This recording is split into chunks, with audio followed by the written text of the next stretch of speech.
oh, do I have to touch these people? Eavesdroppin.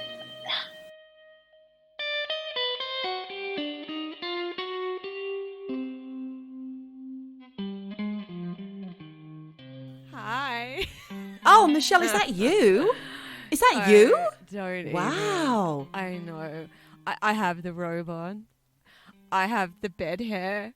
I have makeup down my face and I'm hungover. Sorry. Wowee. Someone didn't do Sober September. No, sorry. I was on the coffee martinis, espresso martini. I can't even talk. Jesus. Espresso martinis. And you don't even drink coffee, Michelle. So imagine the nootropics just vibrating through your body. Yeah, where are they now? I feel like hell. Have you had any painkillers this morning? I did. I just took a really strong 600 ibuprofen. Really strong. Yeah, I know.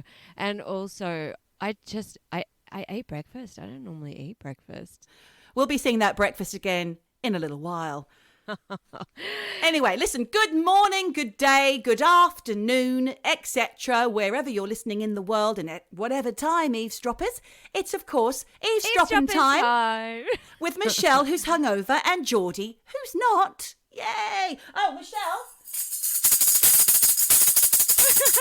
There we go. That's how I feel today. Woo! All right. Oh, is it because you had that?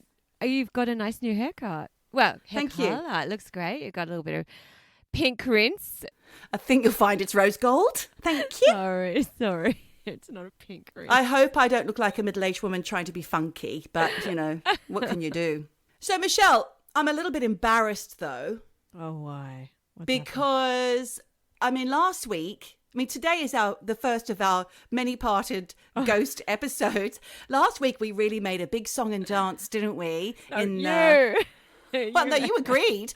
You did agree. You said, yes, we've got so many people that are new eavesdroppers that are sending us information, and we don't have enough for one episode, so we're going to have to do two. But on closer inspection, there wasn't much to go on. That's a bit thin on the ground. So please, eavesdroppers, if you've ever had something spooky happen to you, get in touch. So today's episode, which we'll get to in a moment, is going to be just a roundup of some info that some people did send. So don't worry, you will get your shout out. And your ghosty stories. But, well, speaking of shout outs, I wanted to have a little shout out to Rachel Rod. Long-time listener. Hi, Ray. I didn't really realise she'd stuck with us. And she said, loving the pod. So we're loving you, Ray. We're loving life, and we're loving you, Ray, and every other eavesdropper out there. I know. We love you all. Thank you, Ray, for listening. We appreciate it. And you see, you get your name read out on the podcast if you say that you listen. Maybe you don't want to be outed. Who knows? Hey, Michelle, I was listening to the news this week. And I had to stop what I was doing because something came on that I've always had an interest in. And actually, we have done I think we covered this story very mildly in series 2, episode 10, Let's Talk About Witches. Do you remember you talked about Christy Bamu? Awful story. It was really trigger warning, guys. That was a rough one. But this one's quite rough too. So again, trigger warning straight off the bat. There's an update on the boy whose torso was found in the Thames 20 years ago. Adam. No. Yeah. But no new information. I listened with great intent. What they said was they kind of just recapped that they knew that he was born in Benin City. He was about 5 or 6, I think, unfortunately. And he was only in the UK for a matter of weeks before they found this torso in the Thames. And forensics found inside his stomach contents were river clay, flecks of gold, animal bones, and part of a calabar bean, which apparently causes paralysis, which made them think that he must have been murdered in some kind of ritual. They did have some leads. They had quite a few leads, and I think at one point they did find the boy that they thought it was, but he was alive and well somewhere in the United States. But 20 years later, police are appealing once more for witnesses because they feel that perhaps the loyalties may have changed over the years.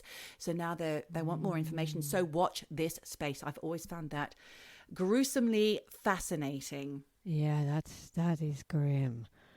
Wow. Okay. Well, I've been following with interest, although I'm not sure where they're up to at the moment, with the Gabby Petito and Brian Laundrie case. No, what is this? Because somebody mentioned that to me. She's a YouTuber. Is that right? An influencer? No, she was trying to be. I mean, she had some job, gave it up to be a van life YouTuber. So her and her boyfriend, Instagrammer, doing YouTube, all of that. And it's really tragic, actually. And I don't know that much, but the whole world is riveted by this case. And she apparently had some mental health issues, sort of anxiety, maybe a little bit bipolar. So did the boyfriend. So hang on. Both her and the boyfriend suffered from anxiety and mild mental health issues. Is that what you're saying? I think so. This is what I've read. So please correct me, anyone who's read more than this. But there was some body cam footage that had been released from the police. So the police now in America have body cams, so they can really keep a track on what people are doing. I guess this may have come here too. Really. Yeah. So maybe this was implemented after, the guy that got kicked to death, George Floyd. Don't forget that name. Yeah. Yes. There's body cam footage of the police going, look at this van. And it goes up the curb and they pull over the van. Oh, they're behind it. Yes. They pull over the van.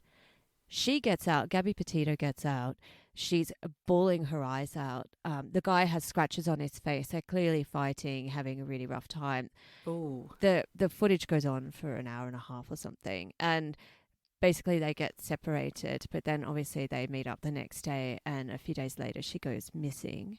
Right. They found her body a couple of days ago. And oh, my God. He's gone missing. He can't be found. Hang on. I heard that he returned home, wouldn't help the police in their inquiries, and then went missing. Yes. Is that right? Yeah. So, because they thought he was being cooperative and then now he's gone. Apparently, there's been some footage of him spotted on a deer cam in one of the forests. Deer cam. So deers now have body cams. Is that what you're saying? No, I think it's more a camera in the forest. So hunters can see whether or not the deer are out, Right. But yeah, so watch this space. But there's been a lot of backlash against this case, saying this. In what way? How is this getting? She's a missing person, but she's gorgeous and she's white and she's young with long blonde hair. Why is this getting all the attention when there are missing persons cases every day? And nobody else cares. So I think it's just really, she's gorgeous. She's a YouTuber, She has a social profile, kind of like a public profile. And she makes, good television. So I think, there's been a lot of backlash. But either way, it's pretty tragic because, her body has been found. She's dead. That is really sad. And we don't know. We can't pass comment because we don't know what's going on there, what's happened. No. We don't. But another woman went missing here in London, actually. Oh, God, I saw that. And they believe Sabrina Nessa. Sabrina Nessa. Yes. Sabrina Ness. Sorry, Sabrina Ness is her name. And she was a teacher. She was young, in her 20s. And she was, I think, something happened to her in broad daylight. And they seem to have caught the man who perpetrated it. I'm not sure if he knew her or not, but women are getting a bit furious at being told how to behave in public to avoid being murdered. Instead of, let's look at what's happening. Why are they murdering the women in such huge numbers? I mean, we don't hear about women murdering women. No. So we've got to take a deep, dark look at our society and the way that we're raising our men and the way that men are viewing women in society is the bigger question that people are asking here in the UK right now. Well, I think porn has a lot to do with this, actually. Possibly. Porn has become really very widely and freely available.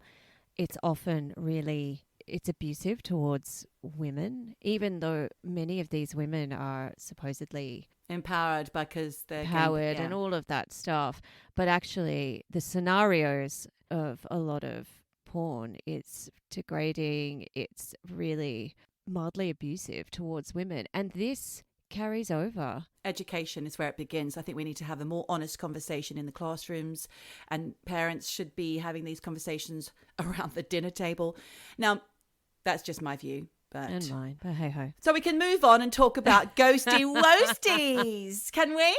Oh, all right. Well, look, I actually went and did some Googling, aka Googling. What? Michelle, honestly. Please, sorry. Someone needs a little lie down. Robbie Williams. You know, we have talked about Robbie before because he was involved in the Skinwalker Ranch, searching for aliens. Which I didn't find. You have to tell me where to find that. I'd like to see it. Oh, I just go on any of those dodgy streaming apps. Okay. Yeah, you know, where you get all the porn every time you click. Anyway. And that's why you know so much about porn. And I don't. You just can't help but know about it. I mean, I've got a friend who he was so addicted he now has to limit himself. He only allows himself to watch it for 1 hour on a Sunday. Because it was ruining his sex drive and his libido. Like, he couldn't get it up without watching porn. So he was wow, this is a problem. And then in real life, like, these ladies who he was doing it with couldn't ever live up. Anyway, back to Robbie Williams. Wowie. Yeah. 20-odd years ago, he rented Dan Ackroyd's house in Laurel Canyon. Now, I don't know if any of our younger listeners even know who Dan Ackroyd is, but he was comedian. Well, I was trying to remember him because he is quite into MUFON and UFOs as well. Yes. I heard him and Robbie Williams both in an interview with Jo Wood on her now defunct podcast, Alien Nation. Did you get your info from there? Yeah, this is where a lot of the info that I'm going to talk to you about came from. Wonderful. But yeah, Dan Ackroyd, he was just an 80s comedian. And in fact, his brother is a UFO hunter. Oh, is he? But wasn't Dan Ackroyd one of the Blues Brothers? Yes. So the later generations will know about the Blues Brothers, right? Because that's iconic. Yeah, so he was one of the Blues Brothers. But yeah, so he owned this house. I think he sold it in Laurel Canyon on 7708 Woodrow Wilson Drive. Which is super famous. I've been along there. Amazing, gorgeous houses. And he lived there for 3 months. And he says he was haunted by the spirit of Mama Cass from the Mamas and the Papas. Yep, because she used to live in that house. She did, yes. So like you said, he went on Jo Wood's Alien Nation podcast. And for anyone who doesn't know who Jo Wood is, she's the ex-wife of Rolling Stone Ronnie Wood, who I met. Did you? Yeah, I met the whole family. And it's actually... All the Woods. All you met Jo? the Woods. I met Jo. I met Ronnie because Leah was in a band who was playing with us. And wow. Yeah, and so they came along to see Leah's gig, and we were playing, and then we met everyone. They were all so lovely. Yeah. Oh, that's fab. And there is a picture of me and Ronnie hanging around somewhere. Actually, it's probably been burned. But yeah, so like you said, she has this podcast. She doesn't do it anymore. Sadly, because it was really fascinating. Yeah, I mean, it's sort of, I think she stopped around the beginning of the pandemic. Pandemic, she did. Yeah. I believe. I'm going to be haunted by that. But yeah, so she had Robbie Williams on, and he said as soon as he entered that house, he knew there were ghosts there. And he actually said to the spirits in the house, I know you're here, and I'm going to respect your space. I please ask you to respect mine, as I'm scared of you. So he didn't say, don't you know who I am? I'm Robbie Williams. I'm Robbie fucking Williams. Do you know what? I do quite like Robbie Williams. I don't. Why? I find him supremely irritating. I used to take that when they were big. Yeah. All of them. Now I really like the other ones, but not him. I really like Gary Barlow. And I really like Howard Donald Duck, and I really like Jason Orange and Mark Owen, and I know all their names. I was going to say, how do you know their names? I don't know any of them. They're on TV here in the UK all the time doing things. They're national treasures. Well, they are, and I actually liked when Gary Barlow when he was one of the judges on X Factor. He was amazing. You laughed? I loved.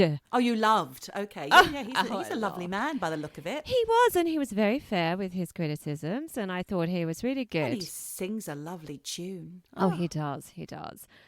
But you know what?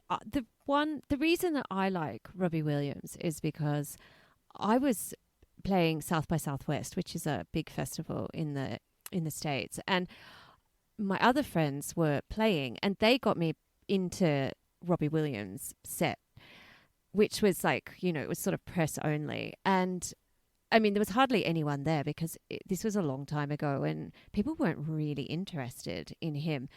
But he was absolutely fantastic. He was such a performer, such a showman. He was funny as fuck. And he was lovely afterwards. So he turned me around on that one. Right. Now I remember why I don't like him. When you were talking, it just occurred to me that I saw a live show of his on a New Year's Eve, probably pre-pandemic, and I was horrified. Why? One, he didn't seem to want to be there. So he was performing in Leicester Square, fireworks were on, it was a new year, and he was touching people's hands in the audience reluctantly and then wiping his hands with like antibac. This is pre-pandemic, and fair enough, he probably doesn't want to get sick and ruin his voice and stuff, but I just found it so distasteful that he was like, oh, do I have to touch these people? And he looked like he was like, come on everybody, just adore me, and he wasn't putting much into it. So perhaps that was him on a bad day, because as much as I love Sonic Youth, I've seen them multiple times. I've seen them really, really rock it and really draw everyone in. And then I've seen them all had a huge argument and no one was talking to each other and they played like fuckwits. I mean, you're a musician. I am too. You always have good gigs and bad gigs, and it can be anything. So, yeah, who knows? Maybe it was a good day for you and a bad day for all of the United Kingdom on that New Year's Eve. Anyway, move on. I want to hear this story about Dan Ackroyd. No, Robbie Williams. It is Robbie. So he felt these ghosts, this ghostly presence in the house, but actually he wasn't the only one. He said he had a friend who was staying with him at the time, and Robbie saw him when the friend had come out of the shower and he was white as a ghost. And Robbie was like, hey, what's up? And he's like, I just had a conversation with someone who wasn't there. So the friend was completely freaked out.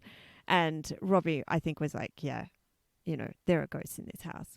And then one night, Robbie says he was watching telly and the Mamas and the Papas song, California Dreaming, came on the television. And I don't know if it was a soundtrack to something or it was an ad or I don't know. But he said there was a change of atmosphere in the room and a silence that he has never experienced before or since came over the room. He said it just gave him chills. And after that incident, his dog, Sid, would not go in that room again. Wow. So, yeah. And then one day, Robbie ran into his mate, Zak Starkey, who is the son of Ringo Starr. Ringo Starr. And again, for our younger listeners, Ringo Starr They were in the Beatles. Yeah, he was the drummer in the Beatles. One of my favourites, actually. I love Ringo. Everybody knows who Ringo Starr is. Do you think? Right? I don't know. They have to. I don't think we can assume anything. No, we mustn't assume. You're right. Anyway, so Robbie ran into Zak Starkey, and apparently Ringo used to live in that house and own that house as well. He had spent a lot of his childhood in that house. Zak said to Robbie, I hear you're at the old house. Have you met the kids yet? We used to play with them when we were little. Oh, my God.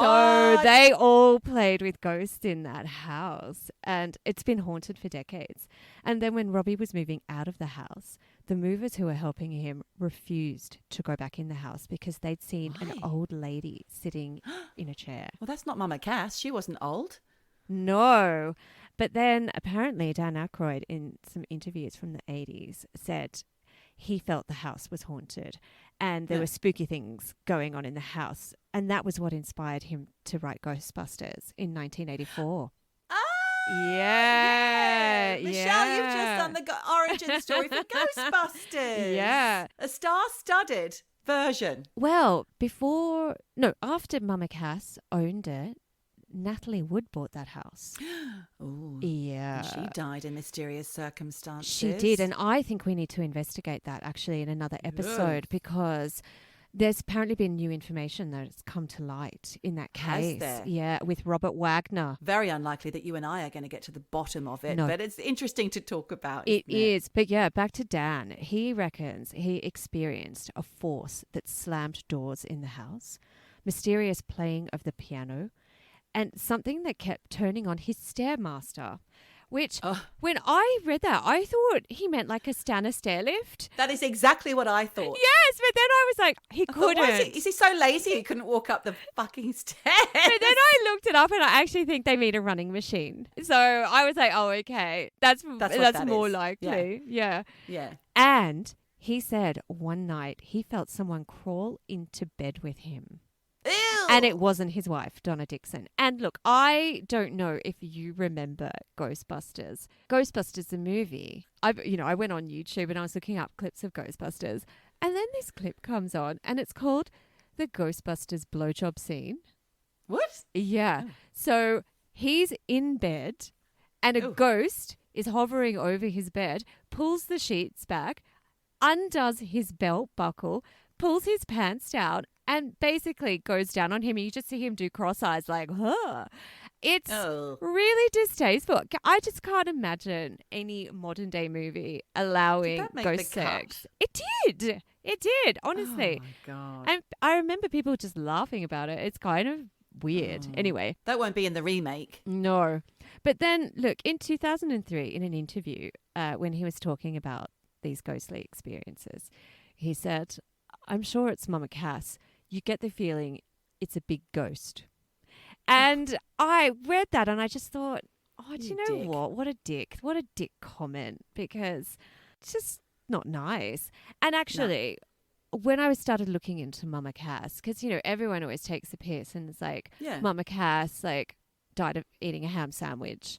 There's a really good podcast, actually. You must remember this. And she talks about Mama Cass in one of the series that she does. Yeah. It's the golden era. I've mentioned it before. Yes. The golden eras of Hollywood. And I find that one really fascinating, the one about Mama Cass. And also the Charles Manson one's pretty must listen as well. Well, the whole thing about the ham sandwich is it's false. It is, because they said they found a ham sandwich next to the bed, and they just speculated that, she choked on a ham sandwich. So cruel. But then they thought, maybe she had bulimia and she either choked on the bite of ham sandwich going down or when it was coming back up. But actually, years later, they revealed she just died from a heart failure and she was only 32. Yeah. And it was basically because she was obese. So it had nothing to do with the ham sandwich. It's just one of those horrible bits of folklore. And it was just really because shitty. They couldn't handle someone with talent being successful who didn't conform to the beauty standards of the era, I think. Do you know what? She had such a soulful voice. She was an incredible songwriter, but she just was a big girl. She was a big girl. And she was overlooked. Yeah. Anyway. That's amazing. Robbie Williams, Dan Ackroyd, Mama Cass, Natalie Wood. Doris. Cloris. Maureen. Doreen. Leslie. Wesley. Tracy. And Stacey. Daniel. Daniel. Bill. Eavesdroppin. So, Michelle, you know that I had a conversation with our very favourite real estate agent, psychic real estate agent, Hazel, the psychic real estate agent. Hazel. So our friend of the show, Hazel the psychic real estate agent, she recently sold a house. So this is latest updates, yeah? She recently sold a house which was due for completion, and in the following days, she got into her car at home, ready to go to work. Yeah. She noticed there was a little Italian man sitting next to her in the passenger seat. Oh my God. He insisted on riding to work with her, and Hazel was sitting there thinking, what the hell are you doing here? I don't know you. Yeah. Why are you here? What do you want? I can imagine her saying, why are you here? Why are you here? So he followed her. She got to the office. She just tried to ignore him, but he was sitting there chatting away. He followed her to the office. She was sitting at her desk with her team in the other room, and she couldn't reveal that she had a little man with her. So she was conducting a very stressful conversation with him out of the side of her mouth. He's very agitated, and he's saying, "You selling my house? You sell my house? My daughter, my wife, they're gonna blow the money. I need you to get their heads and bang them together." Oh my God. Apologies for the accent. That's how she did it. But that's how my dad would sound. Really, not even Really? joking. Yep. You sell my house. So Hazel was trying to ignore him, but he just kept tapping her shoulder, irritating the hell out of her. And he kept saying, then suddenly she thought she was being told off because he's got his finger in her face going, number one, talk to number one. Wow. So she's thinking she's in trouble. Why is he wagging his finger? But then in her mind, she sees power tools and hammers and things like that. So, and then he says, he's the head of the family. He's the head, number one grandson. He's the head of the family. She's like, oh, right. Okay. Yeah. But I don't know who you are, Hazel says. And he said, you should never have sold the house because they're gonna blow the money. They won't buy another house. They're gonna be homeless. Oh my God. And then he starts crying. And so he's really agitated and crying and emotional. And Hazel's sitting there trying to pretend that he's not there. Looking at the corner of her eyes, mouth is slightly moving. She's none the wiser. And she said to him, listen, I don't know who you are. So in her mind, she was shown a house, and she went in her mind, she goes into the house and she saw a sideboard and she saw a family photo. He was in it. Okay. And then she was thinking, is she still in the dark? But then suddenly she recognized the family and she thinks, oh no, that's the people whose house I just sold. And I remembered the daughter's name. Yes. So she surreptitiously asks one of the ladies in the office, who was around the same age as the daughter, if she knew this person and if she had a son. The colleague said she did know the lady, and yes, she did have a son, and that he's a builder. Okay. So things are falling into place here. Then the little old man disappears for about an hour. Okay. So Hazel's like, phew, and she can relax a bit. Thank God. And then he comes back tapping away, tapping on her shoulder. No. What are you going to do? What are you going to do? You can't sell a house. They're going to be homeless. These two, they're bad for each other. They're never going to have a house. They're going to blow the money. So what happened? She's like, oh my God, please, why are you here? So then she says to her PA, does anyone know the family of this house we just sold? Yeah. And the PA said she did know them. She said, oh yes, I know them. I know her. So this PA used to work at the nearest social club, or the town social club. Yeah. And those two, so the mum of, this little old man's wife. Yes. And her daughter, who is quite old. The daughter has a grown-up son. Yes. Right? They're massive poker machine addicts. And they would come in at 10 a.m. every single day and just throw money into those machines and burn through it. Wow. Obviously, to the point where they had a reputation for being like pokey addicts. Wow. Yeah. So the PA said, oh, why did they sell their house? And Hazel says, I don't know. Then the PA answers, I bet it's because they punched so much money through the pokies. Gambling debts. Yeah. And then the PA said, they've already bought a new Mercedes.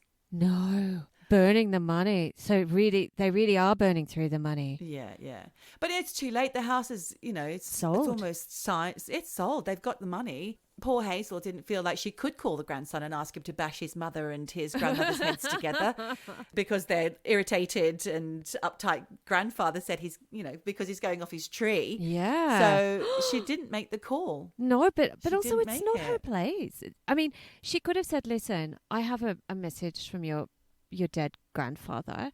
He says this. Now, I didn't want this message. I didn't want to have to call you, but in order to put your granddad's spirit to rest, I need to make this phone call. Because he won't stop tapping me. And bloody talking in my ear. Oh my God, Hazel. Do you know what? That's a lot of responsibility to put on a human from the spirit world. I mean, would she have sold the house beforehand if she'd had him tapping during the viewings? Or, again... She probably would have. It's her job. So yeah. But she could have said, guys, have you got somewhere lined up? I have got a great little place. It's within your budget. Yeah. She probably would have done something like that. Yeah. But anyway. Oh, gosh. There was another lady who was about to buy a property that had tenants in situ. Yeah. So it was a tenanted property, and the tenant rang Hazel to say, I just want you to know that there is a poltergeist in this house, and it's thrown my daughter across the room. It's quite violent. What? You're going to have to disclose this to any potential buyers. So Hazel took this on board, and she thought, well, I better phone the real estate governing body to find out what the disclosure regulations are. Yeah. So she did, and the person on the other end of the line said, oh, okay, well, we think that what you should do is go out to the property and stay the night and see for yourself. Are you joking?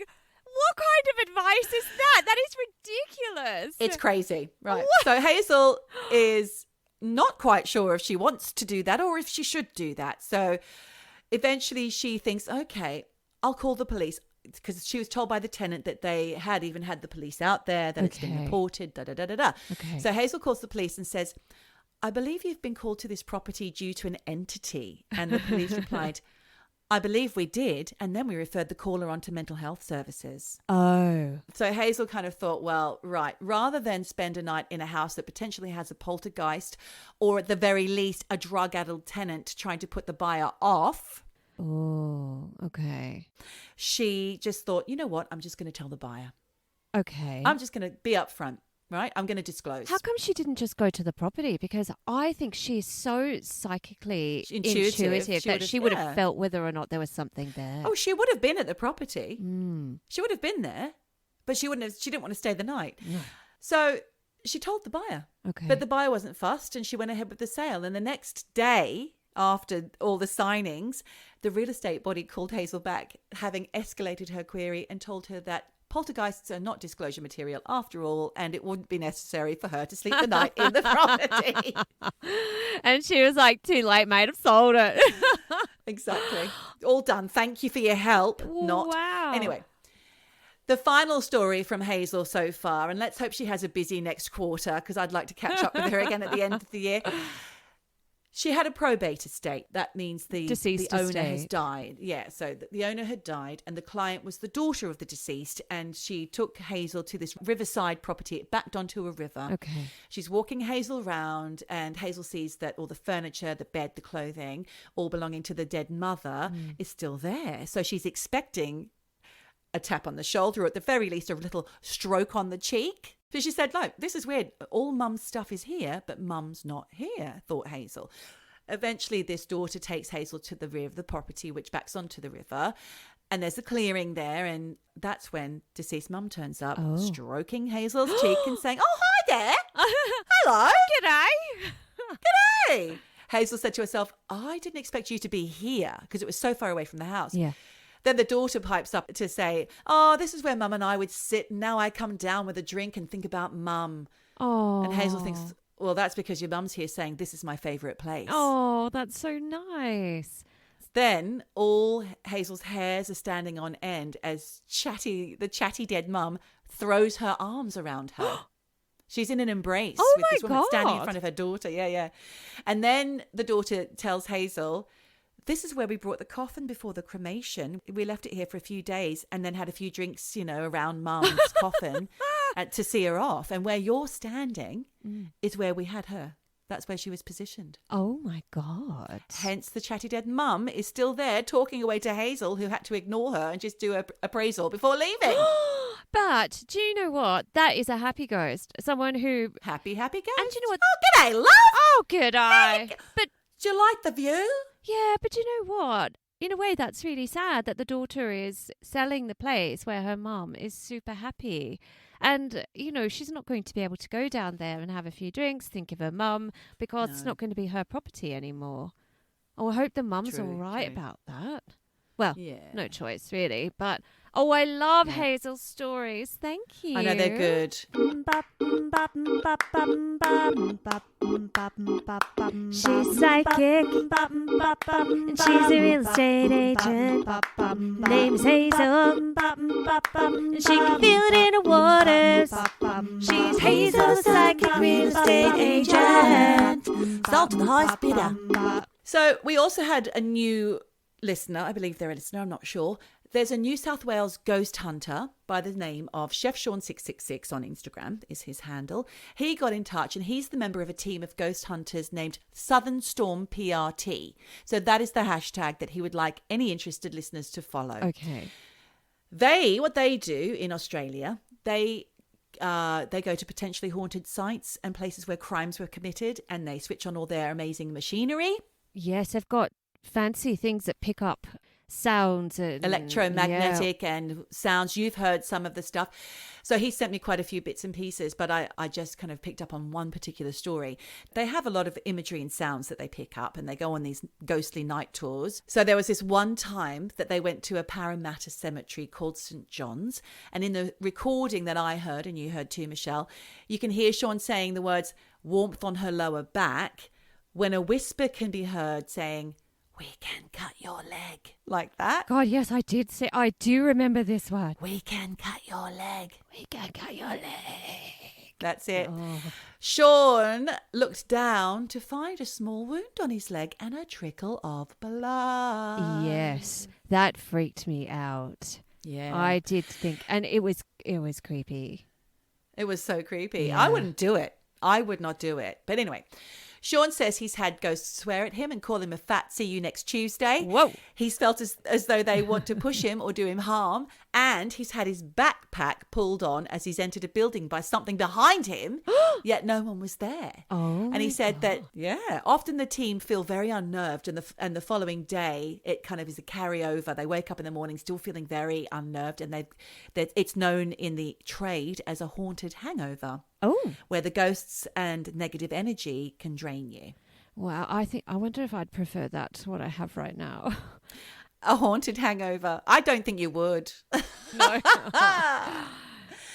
But finally, Michelle, I just want to tell you quickly that I have a friend called Alex Smart who is English, but I met him in Australia, and then he moved back to the UK for a while where he was working as a photojournalist.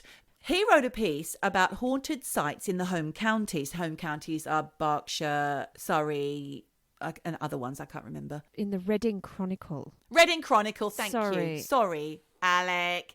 The Reading Chronicle. So Alec mentions, it's a really interesting article, and he's a fantastic photographer. So follow him on Instagram, Alex Smart Photos. He's brilliant. Mm-hmm. He's got lots of great punk rock band photos. He's got some interesting social commentary photos. And then there's all this work that he did for Paranormal Activity. Yeah. So he mentions that there are three main areas of paranormal activity. There is the time slip, the stone tape theories, and poltergeists. That's 1, 2, 3, right? Can you elaborate on those? Yes, I can. Yes, I can. I certainly can. I'm personally a big fan of the time slip, and we've talked about this before, Michelle, in previous episodes.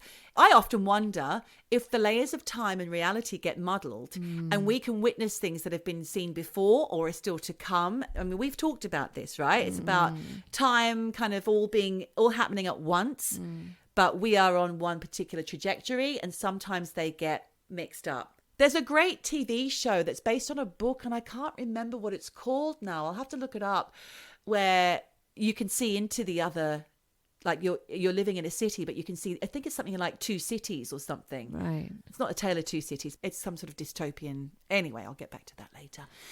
Anyway, so that's that first area. The second area, stone tape theories. This is really interesting, Michelle, and I don't think I've ever heard this one before. Okay. It's focusing on walls and certain environments absorbing electromagnetic activity. So like haunted houses, the places that Sean and his paranormal gang would go to. Or my first ghost story that we had back in season, I think it was 1, where we talked about ghosts, and I was experiencing something in the flat that had been there for a long time in central London. The radio came on and the radio coming on. Yeah. Exactly. So these walls act as a tape or a recording device.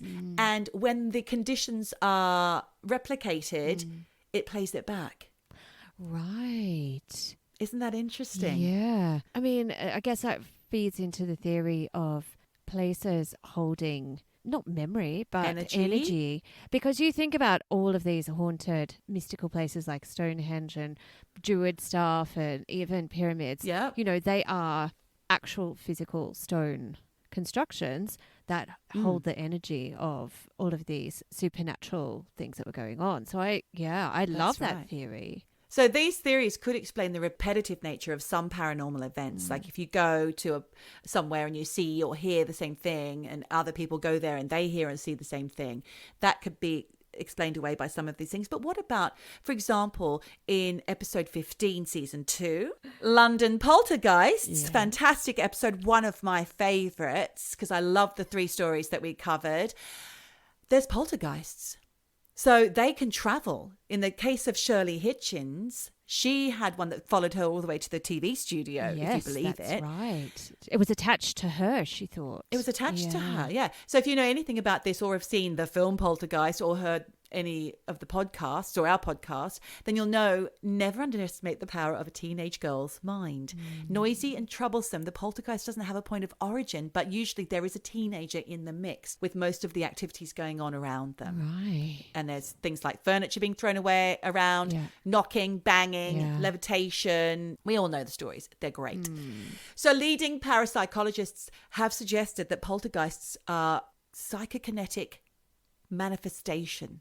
Right. So that's energy of the mind. So you're making things happen. Okay. So power of the mind. So they don't think it's supernatural at all. They just think it's projection, mind projection. Well, yeah, essentially. yeah. And in a way, I quite like all 3 of those explanations, because I had this conversation with my hairdresser yesterday, and I'll go into that in a little while if we get time. But we don't know. And it's okay to say, I don't know. Yeah. Are ghosts real? Are they not? Or is it just somehow we've got these massive brains and some of us have access to other parts that no one else has access to? Yeah. I'll tell you my hairdresser's theory later. Anyway, Alec asks why it's usually ghosts of people who died violently. What are you doing? Oh, there's a fly. I don't know what's going on. I thought you had a ghost in your face.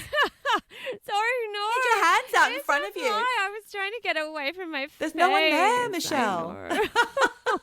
Sorry. Anyway, Alec asks why it's usually ghosts of people who died violently rather than regular Joes who slip away in their sleep. But we spoke about this recently. I can't remember what episode, 2 or 3 ago.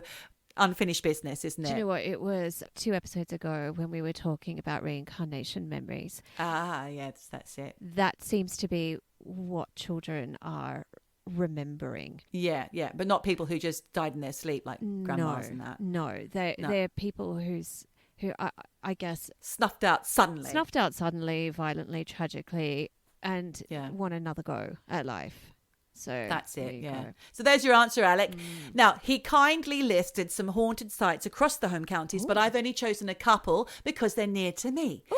For example, Bracknell, not just famed for its coral reef water world, which I put myself well out of my comfort zone a couple of weeks ago with my children. My idea of hell. But there was some screaming. In fact, my youngest son went ahead of us on one that was particularly hairy. We didn't know until we got in it because there's many to choose from. And we could hear him going, I don't like this. So not only does it have the water world of Coral Reef, Bracknell also has a couple of haunted sites. Ooh. There's a pub called the Horse and Groom where the spirit unlocks the spirit cabinets after hours. So spirits for a spirit. No, booze hound spirits. A boozy spirit. Wow. But I've told you my theory on this, haven't I? Well, it's not my theory. Spirits are called spirits because when you get drunk, you lose your, not inhibitions, but your ability to keep them out. So when you're drunk, that's when the low-life spirits enter humans. And that's why you don't have any memory and you do weird stuff that you would never normally do. It's because you've been taken over. But this is why they're called spirits. And this comes from a theory that's like 200 or 300 years old where people who get drunk. Okay. Other people think this. Yes, it's not just my theory. I'm just telling you my theory. Anyway. So that's why they're called spirits. Interesting. We'll ponder that. Okay, so the other people have also seen an elderly cleaning woman upstairs. Okay. Then there's another pub. They love a pub, these spirits. You've just illustrated in your fantastic theory. There's the Old Manor pub, also in Bracknell, which was formerly known as Gallows Common, which is where they would execute the prisoners from Reading Jail up until 1793. After 1793, no, they didn't stop killing them or executing them. They just moved the scaffold within the walls of the prison. Right. There is a hooded priest nicknamed Old Fred, due to it being a hiding place from when the Catholic clergy were fleeing. Henry VIII was getting rid of them. If you remember, he wanted to flip it round so he could get divorced from Catholic to Protestant, and he was getting rid of all the Catholics, the Catholic clergies, and they would hide out. So that's where they ended up with Old Fred, who was a hooded priest. And there was also a mustachioed punter, like a bar drinker from the 70s, who died and just never left. Oh. He has like a distinctive handlebar moustache. Okay. And there's also an impish girl in the bar area. Oh. Now, near Reading, there's a place called Tilehurst. I don't know it. And at the Roebuck Inn, there's a couple of guest rooms, number 6 and 8, which are haunted by an old admiral. Okay. In those rooms, you'll feel the temperature drop. Furniture will move and it smells of tobacco. And there's also knocking on the walls, windows and doors get shut. The reason why this spirit is still there, they believe, is because he died in a fire there after going back in to save his dog, who had actually escaped out the window. Oh, no. Well, do you know what? This reminds me a little bit of one of the stories that I found. And it's Loretta Lynn, you know, the country singer, Loretta Lynn. Now, she has often talked about supernatural activity at her place, and she owns this kind of plantation mansion from the 19th century. She lives there, and she always talks about it being haunted. And actually, she lived there. She doesn't live there anymore because she built another house on the property. But the weird thing is, she bought this place in 1966. Honestly, it looks like something like gone from the wind. No, gone with the wind. It looks like something out of Gone with a wind. Oh, don't even. I'm just hungover. And do you know what? I actually have to apologize. I feel like I've just been going Blowing in the wind. blowing in the wind. Blow it out your ass. I feel like I've been going the whole time. There's a lot of vocal Sorry. fry going on Sorry. here. That's all right. You know, you're not feeling your peak performance. But yeah, poor old Loretta Lynn. So she's got this amazing, beautiful house. When she bought it, they threw the town in. So she owns the whole town. What? Oh, Yeah, wow. not just this plantation mansion. She reckons she's actually a little bit psychic because 3 years before she bought the house, she wrote a song about living in a haunted house. And her mum is a little bit psychic too. So she says her mum had a vision of the death of one of her kids. So she'd gone to the ranch and she had this vision and she was so freaked out by it, she left and went home. And Loretta's like, Mum, what happened? Why'd you leave? And finally she got it out of her mum, and her mum said, listen, one of your kids is going to die in the creek on the property. And Loretta's like, yeah, okay, yeah. It happened. Oh, no. Yeah, her son, Jack, died. He was crossing the creek on horseback and died. Oh. So, yeah, the mum is a bit psychic. Loretta is actually a bit psychic. And I actually don't know too much about Loretta Lynn, more than she was pregnant at 13. Wow. Had 4 kids before she was 17. It's a coal miner's daughter. And Sissy Spacek, you know, it was amazing. Yeah. Oh, she film. played her. Yeah. So anyway, but yeah, apparently this property, it's haunted by Confederate soldiers and slaves because they kept slaves on the property. Whoa. And she's had, there's one room called the Brown Room, and that's where the kids won't sleep. The animals won't go in there. There are dead flies everywhere. They don't know why. It's always freezing cold. The windows are frosted. And, apparently, like, when one of the kids were young, like, Confederate soldiers were pulling the boots off the kids. What? Yeah, and they heard, like, slaves rattling the chains in the slave pits under the house. And there's a woman in white who apparently had lived on their property and had lost her baby, and they see her looking for the baby around the graveyard. And you know, there was ghosts inside the house, and people, because it's now open for tours, but people see these ghosts. Like, it's not just Loretta. So yeah, really, really interesting. I'd love to go there. It's about an hour west of Nashville, apparently. But yeah, full of Civil War ghosts, full of slave ghosts. Eavesdroppin. Why are you crying? Drop it. I was going to say about my hairdresser, going back to the walls being soaked up. My hairdresser does not believe in ghosts, but he does believe in all sorts of other things, right? He also says that he agreed with me yesterday when we were talking about it that we don't know. Maybe there are ghosts and he'll be proven wrong. Who knows? But he did say that he has all sorts of interesting clients, not just myself.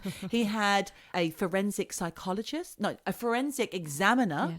But he has done all of the big cases. Ooh. He gets called into the big national cases that you hear about in this country.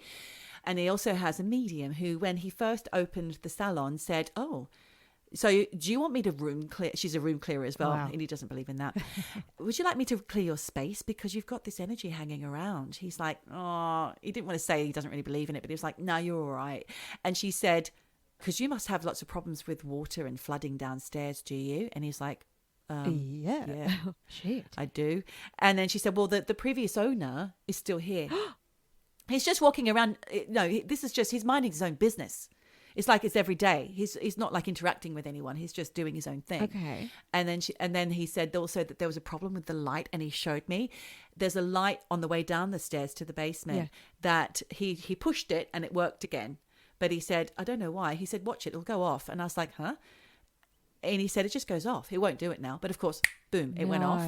So he's got dodgy electrics. The woman had said, "You'll have problems with the basement and some of the lights won't work in here." Oh my God. And that's exactly what happened. Why didn't he get her into room clear? I'd be like, "Come on, lady." He didn't believe it. Oh, he's not bothering him. He's not affected by it, so it's no biggie.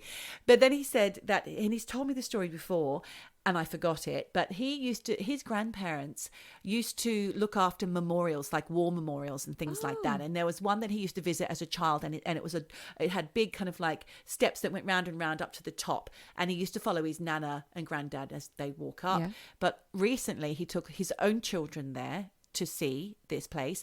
And as he was walking up with his own son, he saw a few feet ahead of him, like just in front of him, his nan's tights, tartan skirt, her feet, legs, tan stockings, everything clear. And as he was retelling it to me, you could see he was affected by it because he said it was just there. And I just think it was probably my brain kicking into a little bit like the stone tape theories in a way. Everything was replicated. So here is the spirit or the image of his nana that he always used to see. Yeah, walking up the stairs. Because he was the little boy behind. Wow. Yeah. From his perspective and everything. Yeah. I'd love to know what happens when he goes again. Yeah. He has promised to tell me. That is my lovely hairdresser from Rooms of Cut and Colour. Shout out! Well, Kingston. Do you know, I often think that people who don't believe are the ones that have the encounters. I don't know why, because, you hear this a lot. I don't believe in ghosts, and yet this happened to me. And they still don't believe, and they can't really put it or categorize it in any way, but they just retell it as a story.